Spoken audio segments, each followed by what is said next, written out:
Hello, and welcome to episode 6 of the Backlight Podcast. I'm your host, Patrick Farrell, and I'm joined today with my fellow co-host, Michael Sorba. How's everybody doing today? Yeah, how are you guys doing? Hope you've been enjoying the past couple episodes. If you haven't already, please go listen to episode 4, which is on the Neo-Western, and episode 5, where we talk about diversity within the filmmaking industry.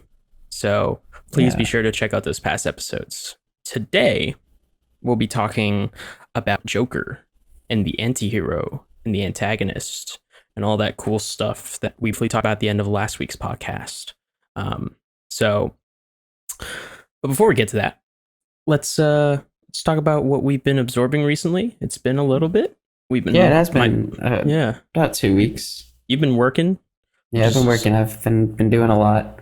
Yeah, a lot of cool motion graphics work. It's been fun times, you know. I got nothing better to do in quarantine, so picked up a couple of gigs and been going to town. It's been nice. I've also been learning Unity, the game engine, because I figure why not put that to use and maybe try and get hooked up at a game place doing game work. So keeping myself busy. How have you been? That's good. I've been good. Been working on some music stuff. Been doing some writing. Been doing some kind of reworks of our film. Been watching movies. Been hanging out with fam to the extent of my parents. Otherwise known as the people who shelter me. So haven't really been doing too much other than that. So yeah, that's we're taking it pretty easy during these trying times. Yeah, day by day, you know. Not going out of our way. We both live in Florida, so we're dealing with about 10,000 cases a day spikes. Yep. So keep yourself safe, wear a mask, and know that God, it sucks down here. Special shout out to our governor, Ron DeSantis. You're an asshole. Congratulations. So, shout out to our audio editor, Daniel, who is living it up in the state that has less than 1% positivity rate. There you go, Daniel. Congrats on that. Meanwhile, we miss you. Please help us. Just send your governor to our governor. Just help us. Yeah. Anywho, that's a really regular daily scheduled program. So what have you been watching recently, Mike? TV shows, YouTube, podcasts? I have been watching a whole lot of Parks and Rec. Like, I'm almost done with the series because I've just been watching a ton of Parks and Rec. And there is nothing better than watching Parks and Rec. Like, I fully support you in your decision. Yeah, especially because like I have been watching a lot of, like, you know, before the podcast had like made its official start. I went on like a huge like 40 movie binge in like 3 weeks, whereas my last semester at JU was wrapping up. I was just like hardcore hammering down a whole bunch of movies that I needed to watch. And so now I'm just taking like big scope step back from a lot of those movies. And, you know, looking to rewatch Mr. Robot at some point. I'm looking to rewatch Avatar because that's one of my favorite TV shows. Like, as a kid, I had all 3 seasons. So like, I'm looking to get back into a lot more TV. And right now I just need some comedy right now because everything sucks. So dude, if you want a real comedy, you should go watch M. Night Shyamalan's version of Avatar. Oh yeah, it's a real comedy. It's a real funny treat. Yeah. It's a really great movie. Like, when you said Avatar, at first I was like, oh, like Blue People, like James Cameron, and I was like, M. Night Shyamalan. But then you're like, this series, I was like, okay, we're good. We're good. Just making Parks and Rec has been like just the best comedic outlet ever because it's so good. Such a great show. And now we're into like the like Leslie and Ben are together. Leslie's running for city council. Like all of that is starting to come together. April and Andy are dating. Tom's company of Entertainment 720 just went under. Like all of the good things that happen like towards the 4th season or so are like finally starting to come around. So getting to Yeah. the good parts. What about you? What have you been watching, Pat? I just so right now I've been watching Mr. Robot. And that's available on Prime. The first three seasons. The fourth season you have to pay $25 for the fourth. Isn't available. It's Mm. available on Amazon, but it's not available like with Prime. So my mom and I have just kind of like taken a break because there was like 2 years between season 3 and season 4. So I was like, I think we can wait like a couple months until it becomes free. But man, dude, it's so good. It's so Season 3 leaves off in such a good yeah. place. Like season 3, like it could have been the end of the series, but like Oh yeah. it reminded me so much of Breaking Bad at the end of season 4. Like the end of season 4 felt like it could have been the end of Breaking Bad. The same with Mr. Robot at the end of season 3.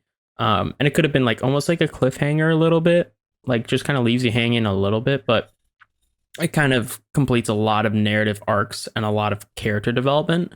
But dude, season 2 was too long and had Yeah. a couple, like I like how in each season there's like a little plot twist, I suppose, but season 2's was cool and it was intricate, but I don't think it had enough of a payoff to like keep me invested. I like the latter half of season 2, but like it took so long for things to kind of turn around and for things to kind of get going. If I were to rank it, I'd say season 3 is the best, just by a hair above season 1, and then season 2 is a bit farther down. Also, season 2 gives Angela like too much screen time, and I don't know. I never liked her as a character. Yeah. She's just like she just switches allegiances and character development, and she's just like I don't know. She's just nothing. She's just where the story needs her to be. She's like the Dark Knight, but for Mr. Robot. Yeah, she's got a weird place in Mr. Robot. But I don't know. yeah, but Malik's just so good. Like the dude is so freaking good, and like him and Christian Slater's chemistry is like it's So just perfect. it's just great. So I watched that, and then I was like, okay, like let's take a break from watching like serial TV, and I want to watch like some one-off kind of special kind of things. So on Netflix, they have this 6 episodes limited series called Waco. And it's on the Waco incident that happened back in '93. And it's really, really good. I wasn't sure what to expect from it. I've never watched something like that. I didn't know anything about Waco up until watching the series. Michael Shannon is probably the most notable name, and Julia Garner from Ozark, as well as Miss Melissa Benoist from Supergirl. Those kind of 3 of the best and biggest names. I forgot the guy who plays David Carreri or whatever his last name. The guy who's the cult leader. But it's a really good limited series. If you watch something that's 6 episodes, it's not like I think each episode's like 40 to 50 minutes. That has really good acting, really good narrative, and just tells an incident without kind of being on one side. It kind of tells both sides pretty well, and like you feel like because David, a cult leader, like he makes some stupid decisions, and you're like, God, you're so crazy and idiotic and frustrating. And then the FBI and the ATF, the Alcohol, Tobacco, Firearms Division, they all make some really stupid decisions, and you're like so frustrating. And the fact that it was all a real story, like that was kind of the part that blew me away. So if you want something short, watch that. And then I've been just started watching. I watched the first 2 episodes, so the first half of When They See Us, because I'm doing those like limited series, and that's just fantastic. It's kind of crazy, but it's fantastic. Movie wise, I watched the Kingsman movies. I watched Tinker Tailor Spy. Which is great. That's a great movie. It's funny because Ian Hart and Colin Firth, who are both in the Kingsman series, are buddies in Tinker Tailor Soldier Spy, and they're buddies in the other movies. And I was like, whoa, crossover.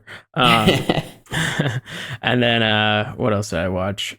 I watched Rocket Man again, with Taron Egerton, where he plays Elton uh Elton John. you know, Yeah, the main Elton John, guy. yeah, the main character, yeah. I nearly said Billy Elliot, but I don't. I was thinking of Jamie Bell because he plays Bernie in it. And that's Rocket Man's a great biopic. I kind of like I look at what happened in 2018, I think it was, with Rami Malek winning the Oscar for Bohemian Rhapsody, and I look at like Taron Egerton as Elton John, and I look at who Rami Malek was up against, and I'm like, his Oscar doesn't make any sense. Like Rami Malek, I love him to death. Like he should get an Oscar for Mr. Robot, but he shouldn't get an Oscar for when he played Freddie Mercury. Yeah. Like it was Taron Egerton was way better. I hate the edit of Bohemian Rhapsody, and also he was up against Christian Bale when he played Dick Cheney, and I'm like, this man literally became Dick Cheney. Yeah, like, and he doesn't get an Oscar, but this man puts on a wig and like puts in like a fake tooth thing, and it becomes Freddie Mercury. And like he didn't do really any of the singing either, whereas like Taron Egerton actually sung. He re-recorded all the songs in Rocket Man. Yeah, Rami Malek's Oscar for Bohemian Rhapsody was really weird, and I think it was just the fact that it was Rami Malek. Like Yeah. Taron Egerton was a new face on the scene, kind of with Rocket Man, and Rami Malek was established for Mr. Robot. He was kind of hot at the time, and just like you, I love Rami Malek. I think he's an incredible actor. I think he's got a lot of range. Like being Freddie Mercury was a huge leap and bound from where he was in Mr. Robot. And so to demonstrate that kind of range, like I understand it, but was the performance and let alone the movie itself, Oscar worthy enough for him to get that? Yeah. I don't really know. I agree that Christian Bale was incredible, because there's another person that establishes that type of range. You see Christian Bale as the Dark Knight, you see Christian Bale as the magician from The Prestige. None of those, or even was he Carroll Shelby in Ford vs Ferrari? Yeah, like all of those characters. Yeah, he wasn't Shelby. That was Matt Damon. He was what's his name? His driver, the British guy. Yeah, he was the driver for Shelby. Yeah, that was like, I still have to watch that movie, but I know that he was like, you'd love involved in that. I know, because I love that story. Like, I'm a big car guy, so I love that story. Anyway, you see Christian Bale in all those different types of roles, and you're just like, oh, it's Christian Bale. Like he's doing a really good job, and he's already got this like insane amount of range, and that like he's going to bring the character to the movie, not just a Christian Bale performance, and that it's going to be good. I watched Vice, and I was like, that's not Christian Bale. Like, who is this guy? Yeah. It kind of sounds like Christian Bale, but like I don't think that's Christian Bale. I can imagine you like sitting there watching it, kind of like freaking out, kind of being like, who is that? And like looking at IMDb and seeing Christian Bale and being like, it's not Christian Bale. This is not real. Because then you look at a picture of Dick Cheney, or like, a video of Dick Cheney, and you're like, that's not Christian Bale. Yeah, you just start seeing people. You just start seeing Dick Cheney, and you just start seeing Christian Bale. Yeah. It's weird. It's so weird. And so, for Rami Malek to win the Oscar over Christian Bale was like an insane decision, I believe. But I agree that Taron Egerton, like, I also still haven't watched Rocket Man, which is a sin.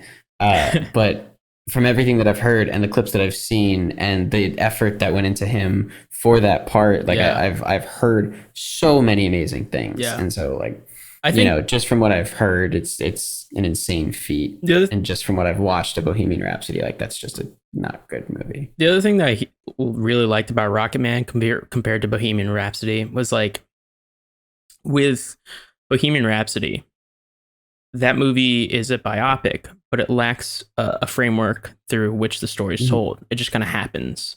And there's an attention to the character of Freddie Mercury, but to me, there isn't a lot of attention towards Queen and towards their music and towards what that did as a cultural phenomena. Whereas like Rocket Man, like from the opening shot of him like walking into this AA meeting, and he has like these huge wings and this huge outfit on, in typical Elton John fashion, it assembles like this framework of how the story's told. And if you go in, like when I watched it in theaters, I remember Daniel and I watched it and we were like, that was good.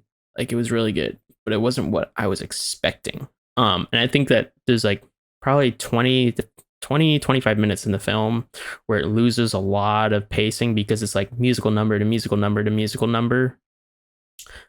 But if you go into that movie with the frame of mind as though it is a musical, then I think it's a lot more enjoyable experience. Because if you go in as like, oh, it's going to be a normal biopic, well, it's like it's a biopic on Elton John. It can't be a normal biopic. So if you go in with that mindset, I think it's a far more enjoyable experience. So if you ever want to watch Rocketman, just know that it's going to be more like a musical than your conventional biopic. Cool. So, and kind of talking about the Oscars. Yeah, that's how I was going to segue it too. Actually, it was like, yeah, because I think that as we move into Joker, is the biggest problem I think we both have with that movie. Like, we both kind of don't like that movie. You probably don't like that movie more than I don't like that movie, but I don't like that movie for a very specific reason. I think it's a good movie, and that's it. I think that Joaquin Phoenix did a great job with what he was given. I think that the character was taken in a direction that was okay.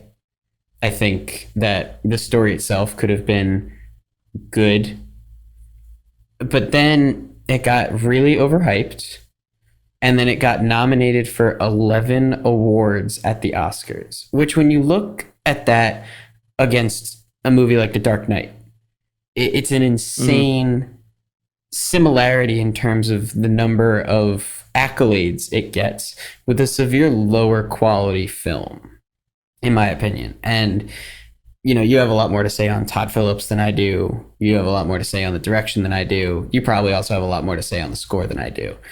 But I thought it was great the first time I watched it. I thought it was good the second time I watched it. I thought it was really bad the third time I watched it. And it's because of the end result of what that was going for. If that was just looking to be a movie that tells the story of the Joker through the lens of more of like The Killing Joke or some of like the later DC comics, fine, totally get it. But that was aiming to be Oscar gold. That movie from the time of its inception, the time of its like, since a movie with a really anti-hero Joker hasn't been done since The Dark Knight, and Heath Ledger went on to win a couple of Oscars, and awards for that, posthumously, it was a tank to overachieve, to create a movie that has such a renowned villain that is your entry ticket into the Oscars, and then you knew that you were going to make a movie that was going to be an Oscar contender in some capacity. And so the movie that comes out from a mentality like that is just, it wasn't there, man. Yeah. It wasn't there. So that's our overarching take on this movie, because I'm sure you share similar opinions, but in a broad nutshell, that's pretty much the main theme of this podcast going forward for this episode. Yeah. It's like the way you summed it up with, the first time you watch it, you're like, wow, this is like a really good movie. Like it's a really well-made movie. But then the second time you watch it, you're like, oh, like this is incredibly derivative, and it's kind of, there's not a lot that happens in the movie that makes you actually see Arthur Fleck as anything more than a vehicle through which Joaquin Phoenix can get an Oscar. And then the third time you watch it, you're like, this is literally just kind of pulling down its pants and shaking its ass for an Oscar. That's all the movie like tries to be. Yeah. And it's not like, to me, there's a lot of great work. Joaquin Phoenix, as you said, he did a phenomenal job with what he was given. I think one of my biggest disagreements with the film is regarding what he was given. And kind of, I guess my biggest gripe with Joker is not Joaquin Phoenix, because I think he's a great actor, but it's Todd Phillips. And kind of the way he conceived Joker, and how he conceived more so even Arthur Fleck, and the narrative arc that he had, and that he gave this anti-hero, but then he isn't really an anti-hero because he never becomes the protagonist. He's still the antagonist to an extent, and it's just it almost like it's not an anti-hero story, it's just a glorification of the antagonist. And I feel like that kind of filmmaking style and that kind of narrative arc is one kind of dangerous to an extent. Like I think that the media overhyping its like gratuitous nature and the psychological problems with the film didn't help its lack of notoriety. It was a very notorious film, and I think that garnered edginess to an extent that gave it that Oscar popularity. It was like, ooh, this is an artsy film. Like this is something that people could walk out of. This is something that that shakes up the world. And I just don't think that those characteristics are necessarily aspects to then think that a movie deserves all these different Oscar nominations and all these accolades. Like I think that the score was really good. And I thought that his acting was really good. I thought the cinematography was good. I thought Lauren Sher did a good job. I thought it was okay. It honestly reminded me of like a really oversaturated like made for TV or Netflix movie. Yeah. It had that Extraction feel, where like you go into color correction and you just do too much. Yeah. Just a little bit too much. So as a cinematographer and it was getting nominated for best cinematography, I was just kind of like, okay. Like I don't really see it. Meanwhile, a mutual acquaintance that we had was like, dude, the cinematography of Joker was amazing. And I was just like, I don't really see it, man. I don't get it. If you were to go through the movie, you start by introducing Arthur Fleck, right? And you start with this character who is literally a clown on the street. He has some sort of problem where he laughs uncontrollably. He meets this girl and the movie starts off on a pretty good foot that you think you're going to learn about the character of Arthur Fleck, right? You think you're going to see his evolution as a person into the Joker character. And it starts with a really good foundation of that. From there, it's just a giant downhill spiral, and not in a good way. I think the beginning of that movie is honestly the strongest part of the entire movie, because you see this character, you know what he's going through, and you're curious to understand how he transitions into the character. Sucks that you don't get to see that character until the last 15 minutes of the movie. I would have loved to see the character more. It's a movie called Joker, not Arthur Fleck. Yeah. If the movie was a Killing Joke, if the movie was the story of Arthur Fleck, the man who became Joker, then I'd be like, all right, cool, I could get behind this a little bit more. The movie was called Joker. Yeah. I would have loved halfway through the movie to really see the Joker character. Instead, it doesn't come until late into the third act. In screenwriting terms, once the darkest night sets in, like right after the climax of Act 2, that's when you get the Joker. Yeah. And it's a little bit too late, in my opinion, So for me, Act 1 is definitely the strongest part. Yeah. Once you pass Act 1, you start to learn that this movie, in the most objective form, is glorifying murder from someone who is not being given help for his mental illness. And I don't think that that's something to be glorified. I don't think that that's something that you should worship. The one thing that A Killing Joke, the old DC comic, did really well was it shaped the character based off of loss, based off of grief, and based off of, revenge, which I think is really, really cool. And I think that, that's a really good route to go down. And it's been quoted as one of the biggest source material items for the Joker movie. But what this movie ends up doing is framing it that this mentally ill guy, Arthur Fleck, his job, he loses his job. He loses his health care because the government starts budget cutting mental health institutions funded by the government, and that all of society, including Thomas Wayne himself, is breaking down his life. Yeah. and that makes it okay for him to go and murder people. And once you see that start to happen in the second act of the film, on a first viewing, you're like, okay, he's transitioning into the form of the Joker. On second viewing, you start to say, what is this movie really trying to say?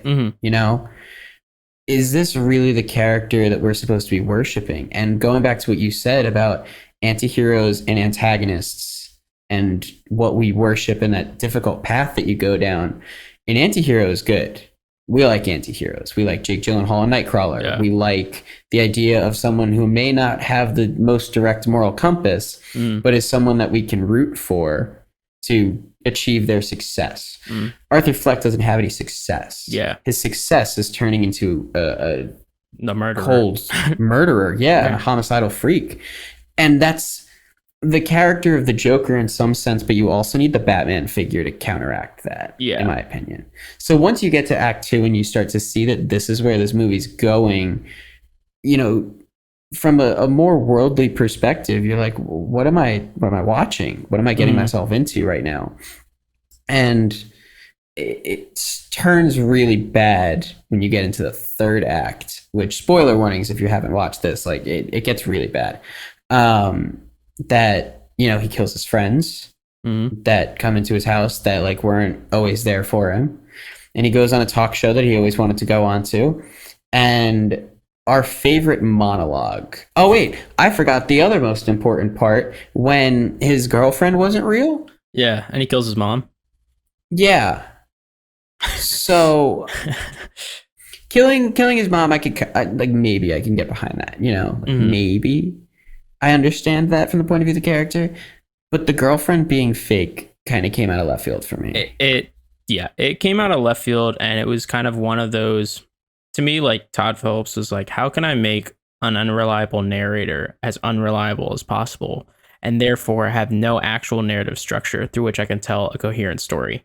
Because about, you know, 2/3 of the way, he does this huge reveal that his girlfriend was fake. And I was like, I really didn't need you to process through every single instance of him being with Zazie Beetz and tell me that she wasn't there. You could have just done a little plot twist and that would have been enough.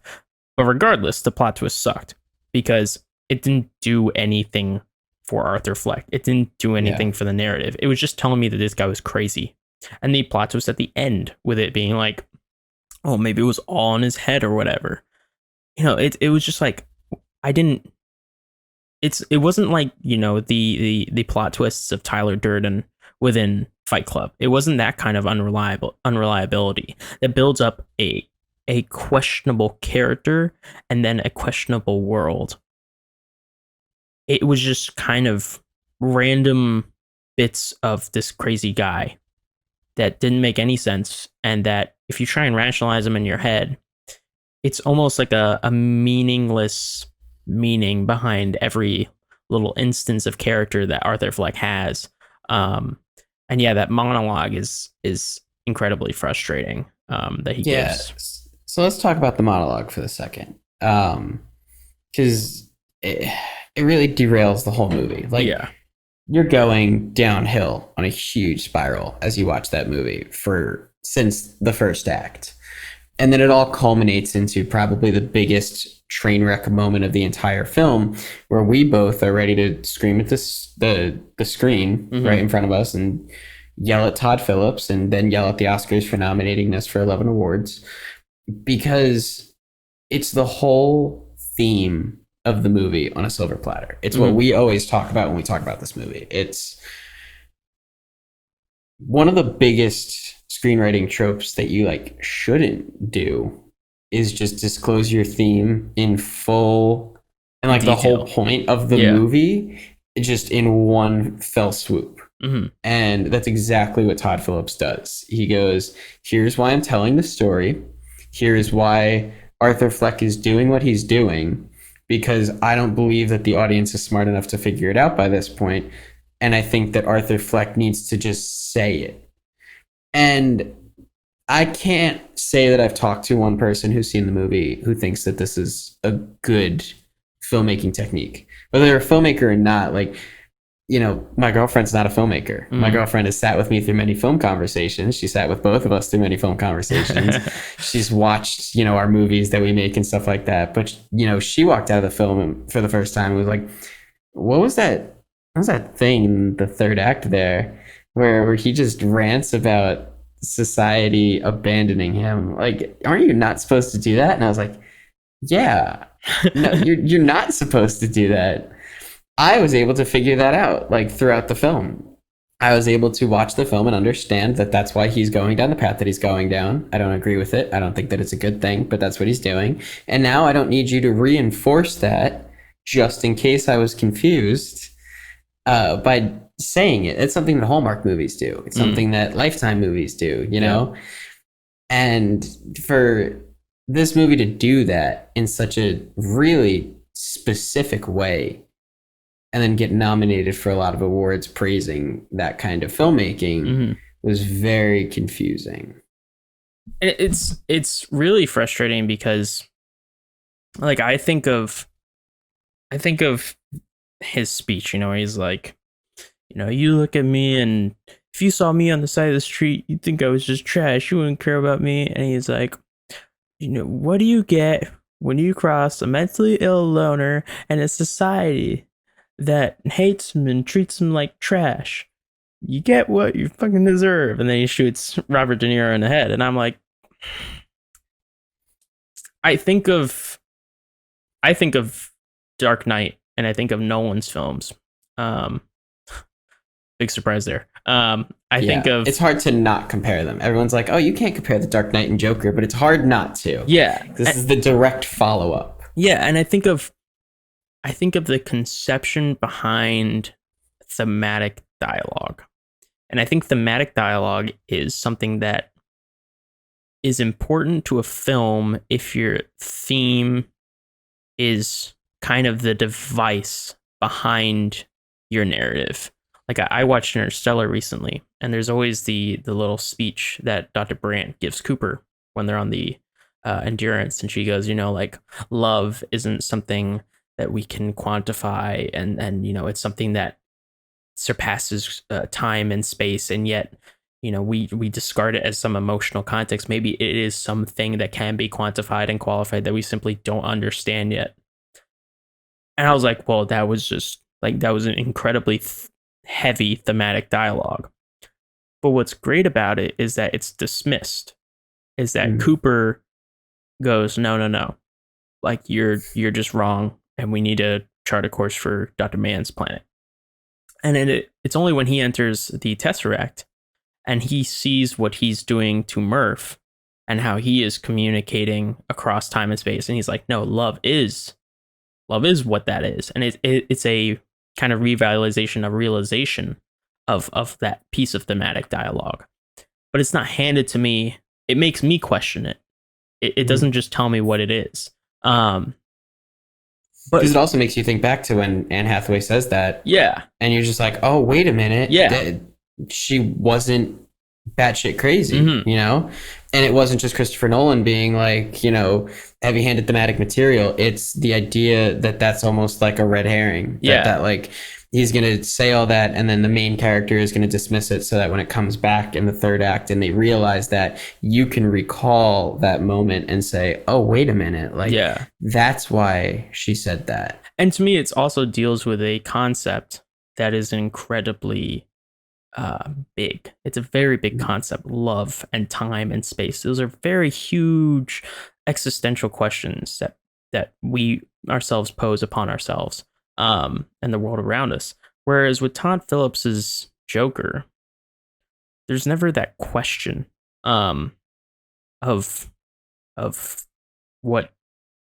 how society should be treating this guy, because, and I think it's one of my biggest gripes with the film, and it harkens back to what you said about having a Batman, is that movie never has a foil. I only ever see society through Arthur Fleck's eyes, and that makes it so that the picture of society is perverted towards his already broken disposition. It already makes me see society as a piece of shit. It already makes me see society as something that treats him that mistreats him and lies to him. But then I always feel by the end of the movie that like Todd Phillips is almost lying to us. And maybe that's the whole freaking point of the movie, is that, you know, we wouldn't get it. Is that the idea of what society is and how society should treat people is something that is incredibly subjective and personal, and that there is no like objective way in which we should treat one another, especially treating those who are mentally inept or mentally unstable.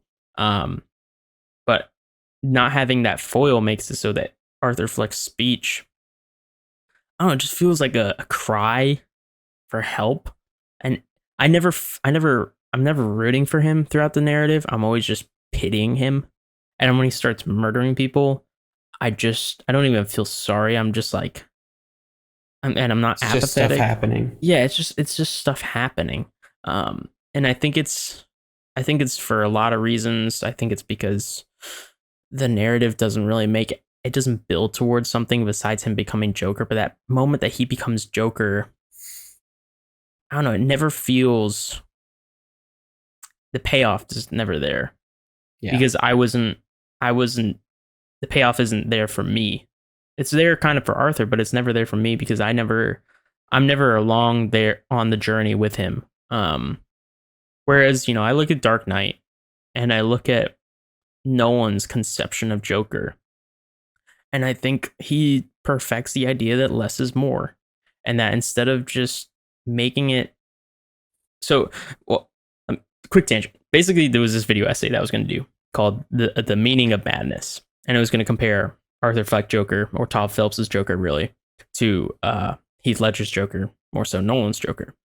And my biggest gripe with Joker is the fact that every single aspect of the Joker character, and more so the Joker archetype, that is so essential to the Batman narrative and to the narrative of the protagonist versus the antagonist, all those characteristics, all those different faculties of his archetype are given direct material motivation.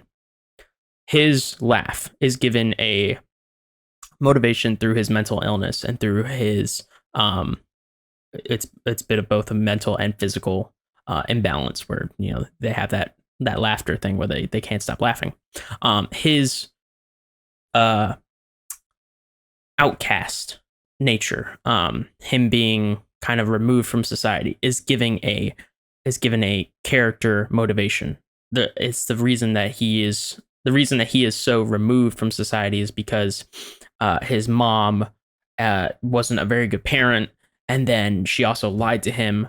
The reason that he puts on the makeup is because he works for a clown thing, and basically all these essential aspects that are so interesting and that make the Joker so fascinating are given countless answers and countless parts of motivation. I remember Todd Phillips talking about it, and he's like, I wanted to make it so that, you know, Joker felt more grounded in this real world. And I'm like, well, no. Because Nolan already did that. Nolan already gave me a grounded Joker because he didn't give me all the answers.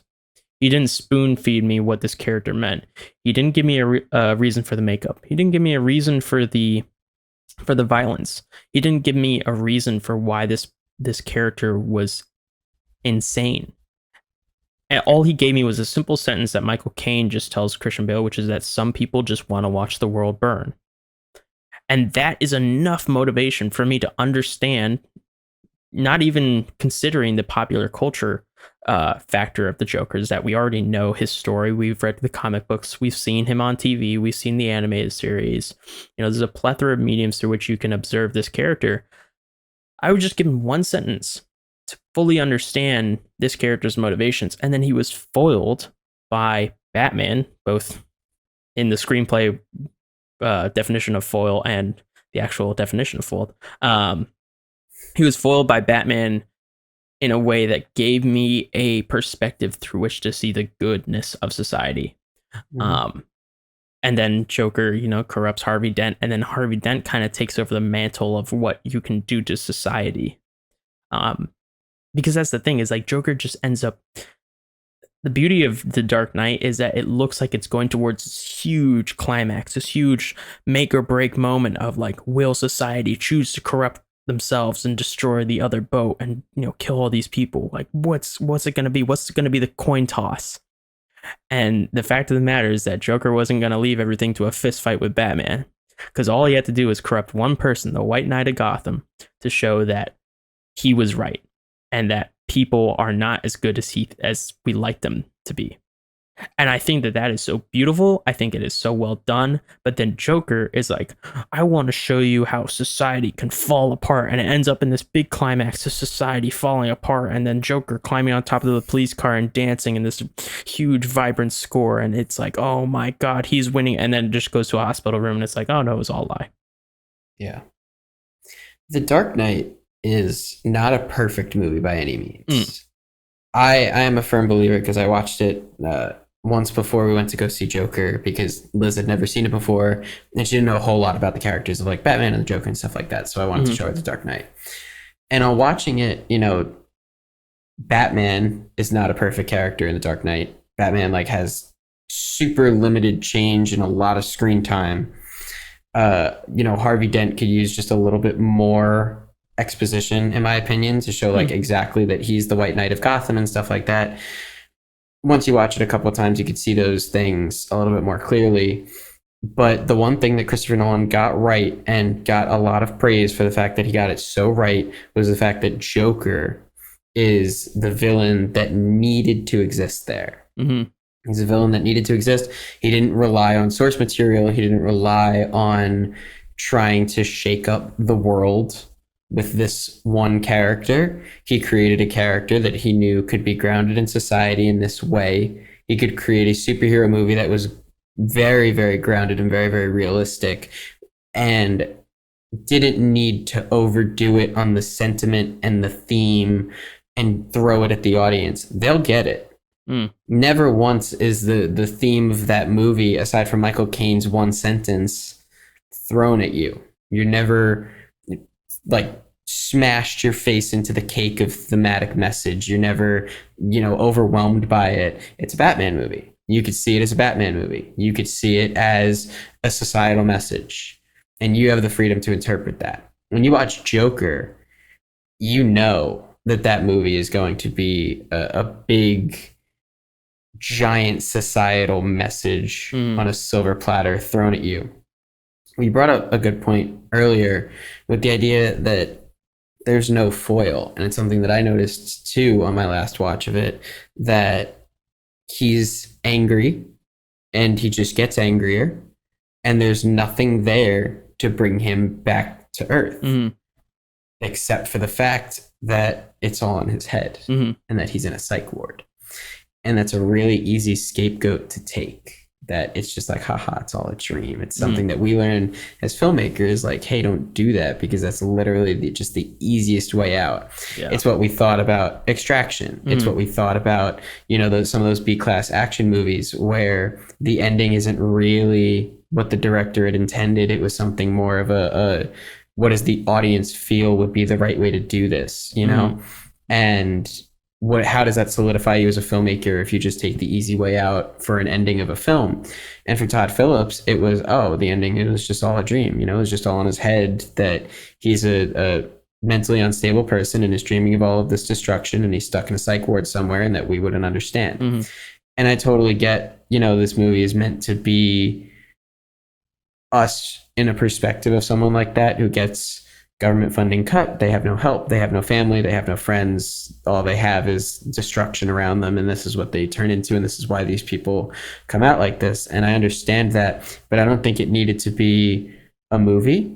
I don't think it needed to be a Joker movie. Yeah. And that is the biggest problem. It can be a movie. You can very lightly tread the topic and make a movie about this. And it could be a really good game-changing movie. it doesn't need to be framed as a superhero movie, though, or rather a supervillain movie. Yeah. It wasn't the climate, it wasn't the character to really be able to tell a story like that. And I think Todd Phillips thought it would be, because it's so relatable. Everybody knows the Joker. Everybody understands like what the Joker is and his relationship to Batman, and the character being a crazy psychopathic murderer. But to get this deep into societal messages and government funding and the influence that society can have on a mentally unstable person, putting it in the framework of a supervillain that doesn't exist in real life, takes some of the gravitas out of it. You know, they're no longer, in an effort to ground your villain more, you are intentionally ungrounding your story. It almost makes it so airy and light that there's no substance to hold on to. Also, like, mental illness in that film is seen with such glazed over eyes. Like, I remember in the pitch meeting on YouTube, they're like, what kind of mental illnesses does he have? And he's like, all of them. And he's like, awesome. And because it really... Oh, that makes me upset. Yeah, and it's really frustrating. Like, if I were... Because, you know, mental illness is something that we're learning more and more about, and is something that should be taken seriously, and something that should be, when you're working with it in a narrative, it should be handled carefully. I think of 4 different kind of pieces of film and TV.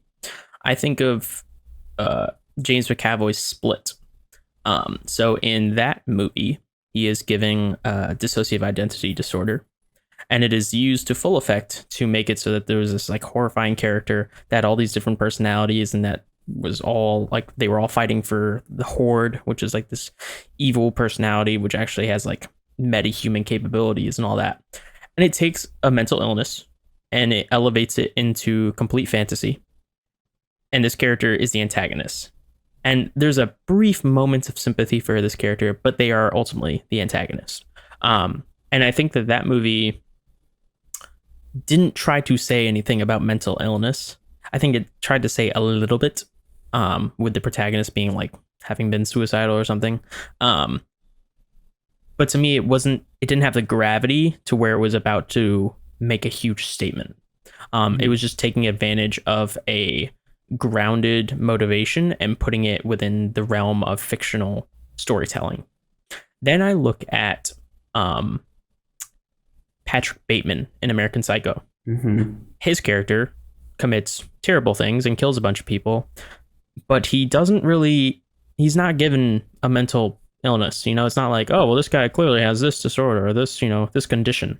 It's just like, well, this guy's pretty freaking crazy. You know, he's just a crazy dude. And there is a narrative thematically about the essence of human nature and how he just manages to balance himself between murderous, insane person and smart business tycoon. And there is a point to his action, but his action is not supposed to represent everyone who has a mental illness, and it doesn't take advantage of the mentally ill.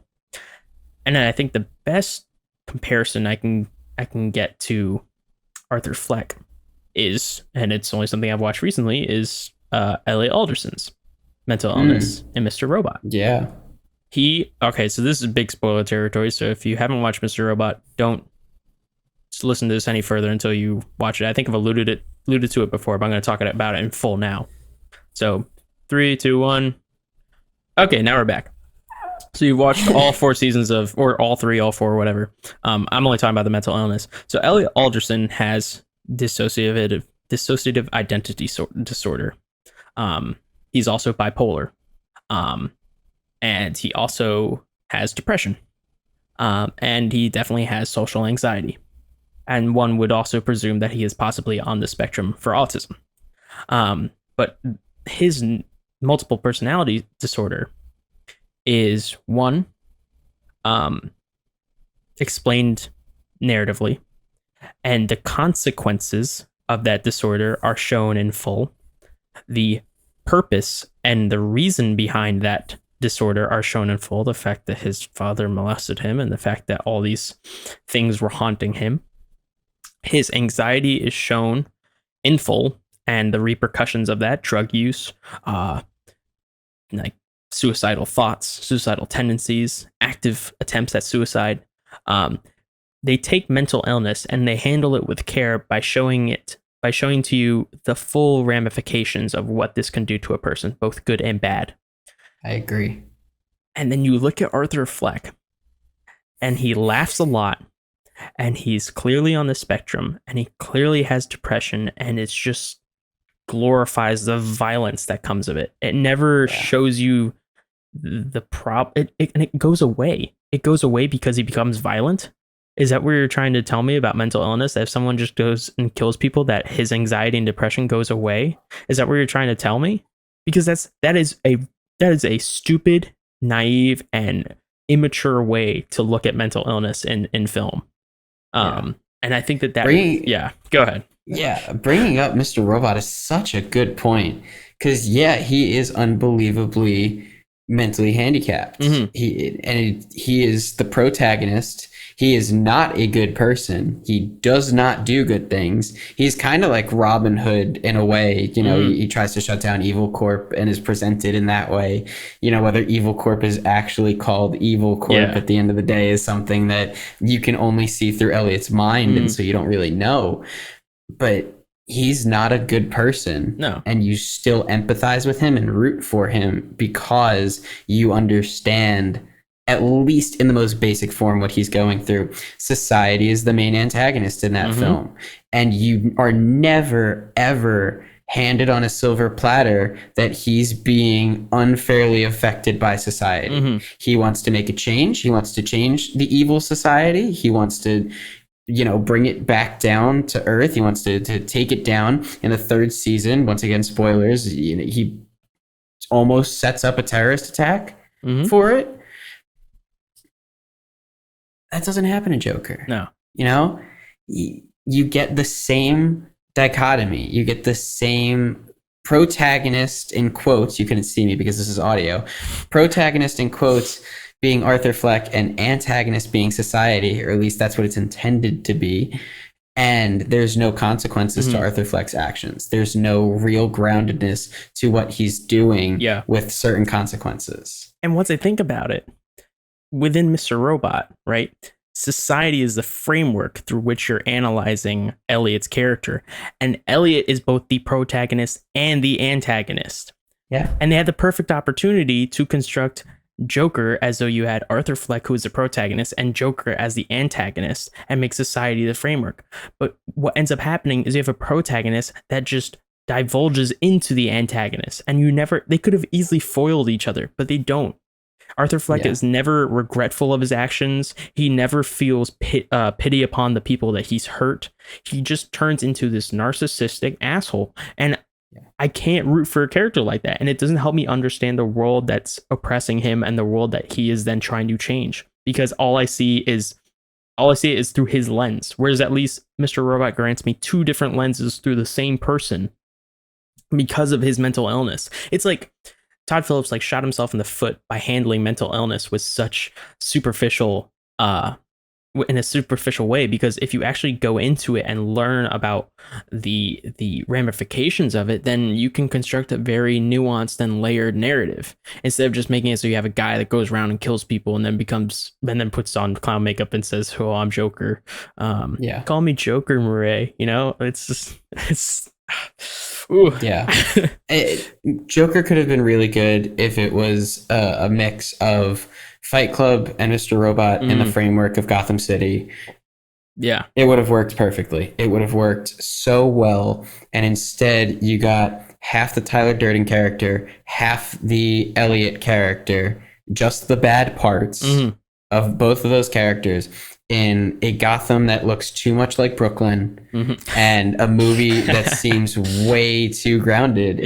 The fact that more people were comparing it to Taxi Driver rather than Mr. Robot or Fight Club is what you get from a movie like that, And understandably, you want to make a movie like Taxi Driver, but, Robert De Niro wasn't explicitly mentally ill, similar to American Psycho. He was just a crazy person. Yeah. And he was a crazy person that wanted to help society. And he's an anti-hero in the best way possible because you're rooting for him. You see very explicitly all of the things that are directly influencing him that aren't too grand scope. It's not government shutdowns. It's not your crazy mom might have had an affair with Bruce Wayne and is lying to you he about might your be birthright. dad. And It was things that he saw as a taxi driver on an everyday basis in New York, that day-to-day life as a taxi driver in Manhattan, seeing all the things that come into his taxi, and he says, man, I want to make a change on these. His version of a change is going and killing people.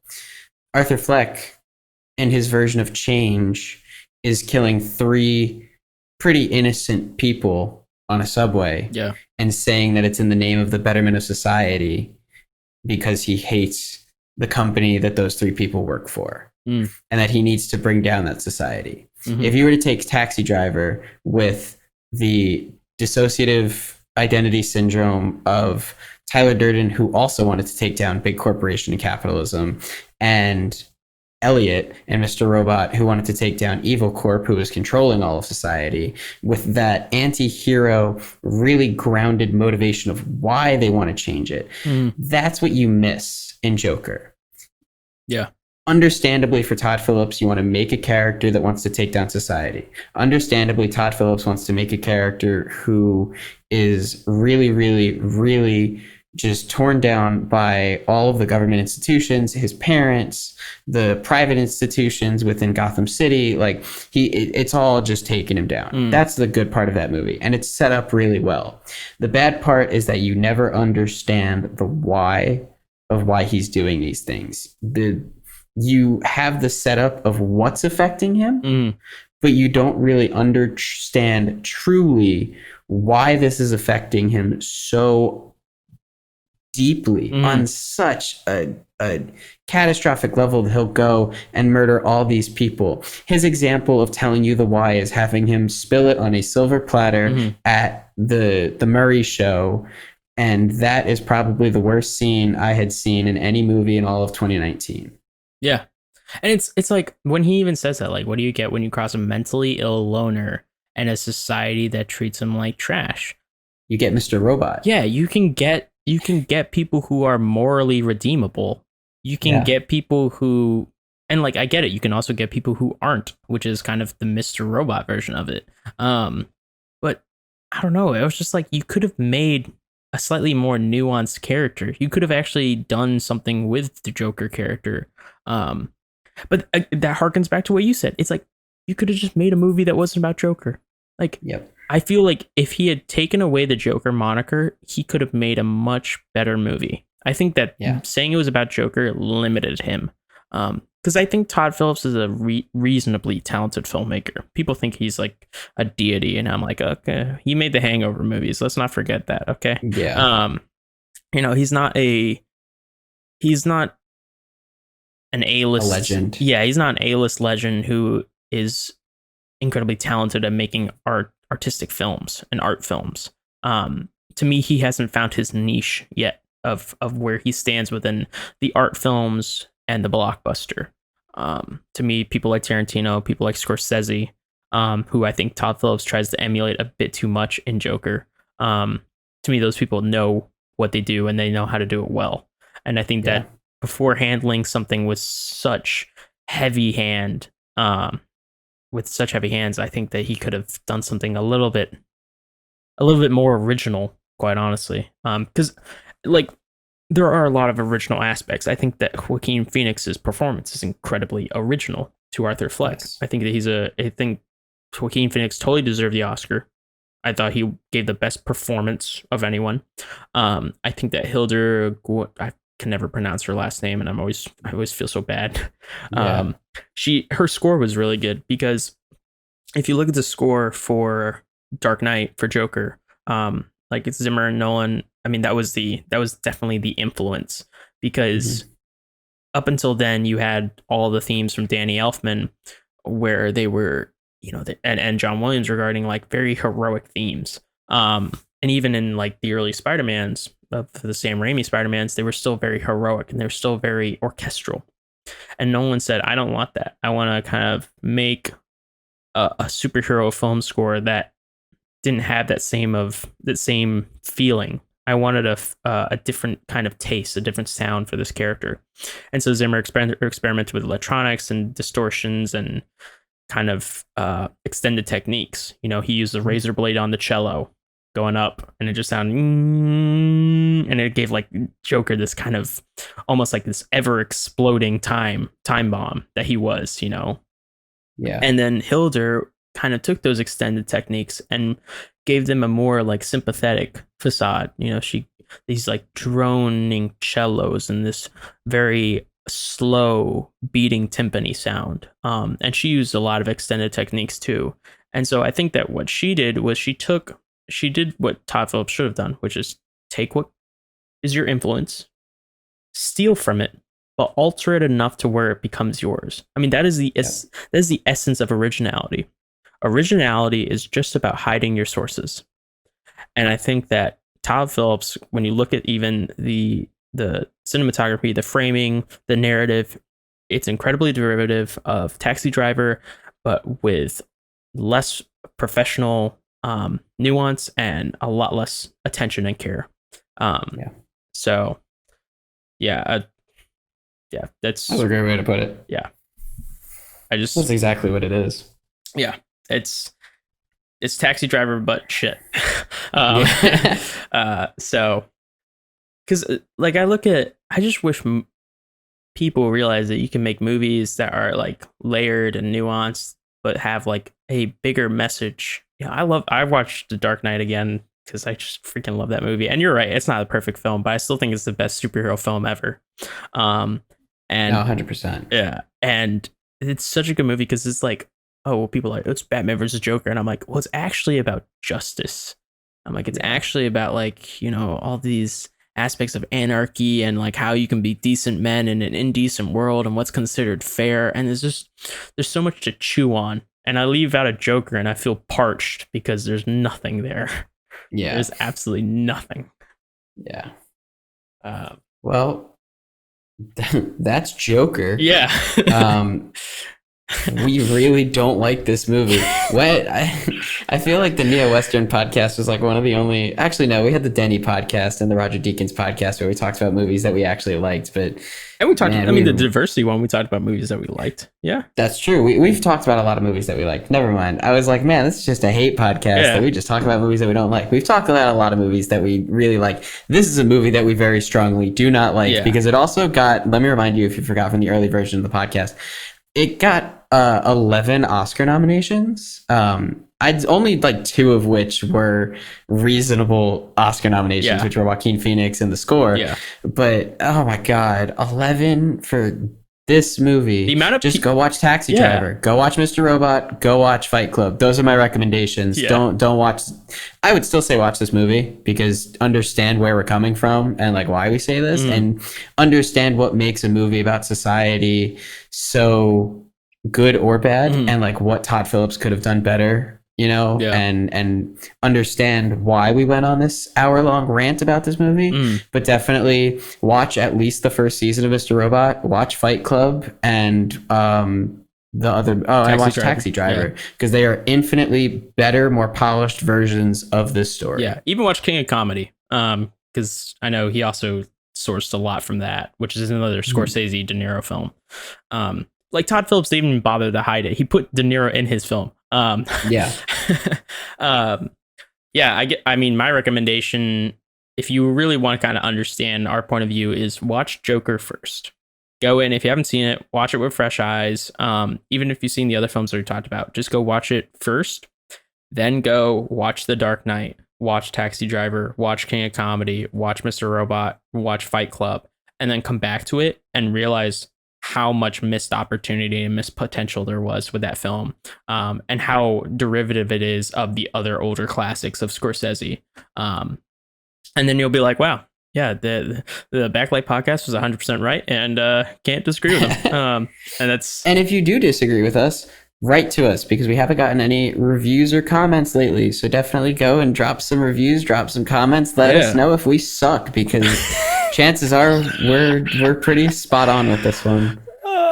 Even though we disagree with the Oscars and the Golden Globes, we're pretty spot on. It baffled me how many people actually wanted Joker to be Best Picture.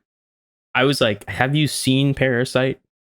Yeah. Like, have you seen 1917? Have you seen these other amazing films? And yet you choose... Have you even seen Ford versus Ferrari? Yeah. Like, have you seen Ford versus Ferrari, Mike? No, I haven't, but it's what I'm going to watch this week. Yeah, Tune in next week for the podcast when I actually watch Ford vs. Ferrari. Last recommendation for everyone on the podcast, and I'll leave you off with this. Go watch Interstellar, man. Dude. If you haven't watched Interstellar by this point, go watch Interstellar. It is an incredible movie. Yes. And that's also a hot take. The way we don't like Joker, the fact that we both love Interstellar is such a hot take, because a lot of people don't like that movie. For whatever reason. I don't know why. They weren't loved as a child. If it's only because Anne Hathaway gives that, extended monologue on love, just rewind about 30 minutes in the podcast and go listen to that again, because, Pat makes some pretty good points about why that monologue actually works. You know it. You got anything else, Pat? No, just go listen to our other podcasts and, stuff. So, take us out, Mike. Well, as always, thanks for listening. We'll see you next week when we talk about another movie that we watched. Bye, everyone.